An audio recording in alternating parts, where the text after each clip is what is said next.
Welcome to the FDA catch-up on the Rokid AI glasses. These are the Rokid AI glasses, and after testing them for a few weeks I can say I like them, and I can see how an AI companion can quietly make life easier. Now let's see what they are and what went well and what didn't during my tests. What they are. They are lightweight glasses with an integrated AI voice assistant that relies on audio, navigation buttons, and a dual screen to communicate with you. Features. Voice control is the core of the Rokid AI glasses. You speak, they respond most of the times. There are commands for navigation, media, translations, and everyday tasks. It does feel like having someone that most of the time knows everything about anything. The good. You can ask anything you want about the environment surrounding you, and it can record video, audio, or save images to be reviewed at a later time. The bad.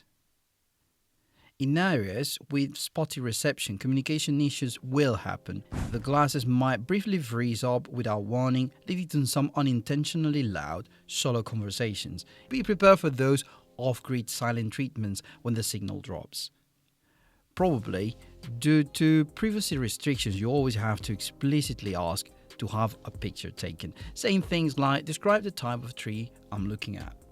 Would translate into the AI assistant replying something like, I cannot see, you have to ask me to take a picture, instead of simply offering the option. So communication doesn't feel as natural as talking to someone, and it might take some time to get used to. Also, you don't really want to be shouting instructions all the time in front of people. This is something that might be disruptive. How to fix this? I really don't know, but here's a crazy idea to probably make these glasses even more intuitive. Imagine if clicking the hardware button instantly, snap a photo, and brought up a quick AI menu right on your display. It could anticipate your next move by offering simple scrollable options like tell me more about this or share this photo, much like those handy quick replies on smartwatches. It will make getting information or sharing moments feel completely seamless, completely quiet.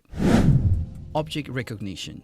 Look at something and ask what it is. The glasses identify objects, signs, and items in your environment. The good. It's really good at describing objects and signs. It gets right 90% of the time, and it does help not only people with visual impairments but also people curious about what they see. You can dive deep into almost any topic you want about almost anything you see. I tested this looking at sculptures of animals in a park, and the AI went deep into finding out what they were, the materials, the artists that typically create them, the council where they were located at, and even drafting an email to the Windsor Great Park team to get more details. I was really impressed with this feature, really handy. The bad. The camera is good during daylight, but not great during the British winter after 4 p.m, so you have to take into account these before using them. Live translation. One of the standout features is real-time translation. You can translate text you're looking at or spoken language entirely hands-free. It's surprisingly accurate depending on the language and the method you use for the translation. It does support Qwen, Microsoft, and Rokid Local. The good. Translating using Rokid Local doesn't require an internet connection and offers translations for popular languages such as English, French, Spanish, German, Chinese, and Japanese.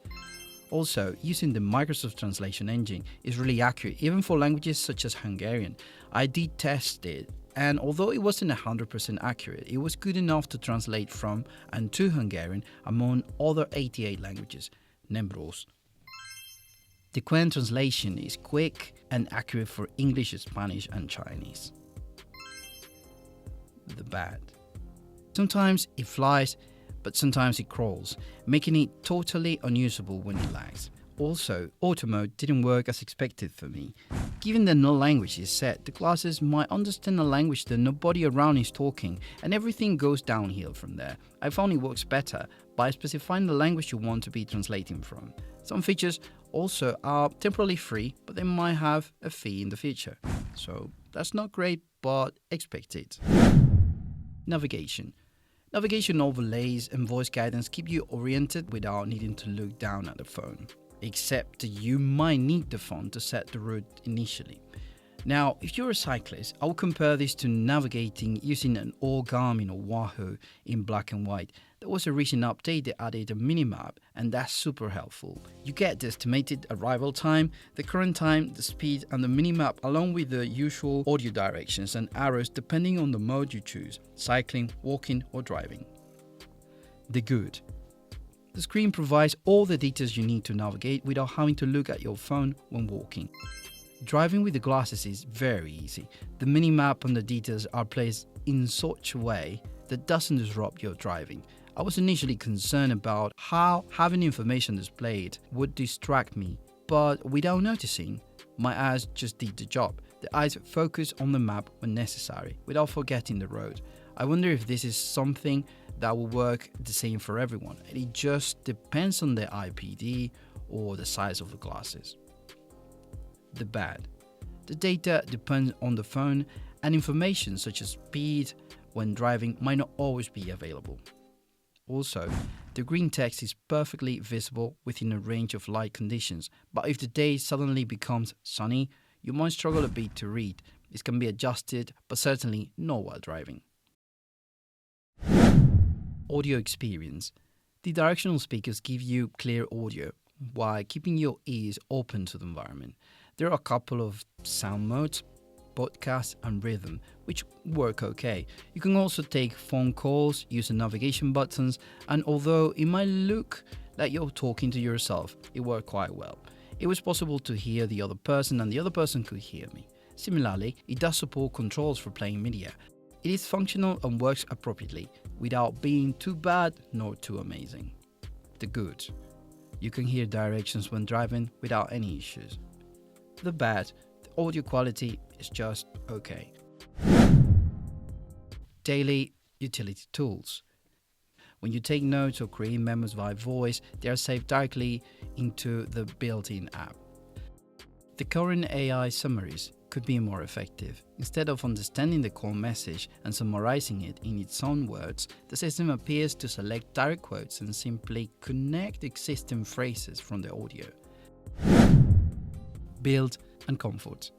They are light, comfortable, and designed to blend into daily wear. Battery life, oh well, let's talk about that later. Apart from the camera and LED, they will look like a normal pair of glasses, not bulky and not over the top. Battery life. Recording video will certainly use your battery super quick. The glasses don't seem designed to record minutes and minutes of video, but rather just snippets, which is okay and expected in such a lightweight device. I found that 35 minutes of almost continuous video recording at the highest quality will leave me with around 20% of battery left from a full charge. I say almost continuous because recording allows a maximum of 10 minutes per session, whereas audio doesn't seem to have any software limitation. I also mentioned that the recording was done continuously because the temperature of the glasses and the environment does have an effect on battery performance, as expected. As for the audio, it had an expected better performance by using just 3% of the battery when recording 10 minutes of audio. The good. The battery life accommodates the capture of several minutes of audio, video, and photos without the need for immediate recharging. The bad. To maintain optimal performance, avoid continuous recording as prolonged use generates heat and drains the battery faster. Instead, focus on capturing those special brief moments as they happen. Summary. Shifting from the traditional XR glasses to these minimalist AI glasses has truly highlighted the seamless daily integration. The key takeaway for me is use them as a subtle enhancement to life, not a distraction. When tech issues arise, simply focus on enjoying the moment and the outdoors. There will be time to deal with the glasses later. Thank you for watching and see you later.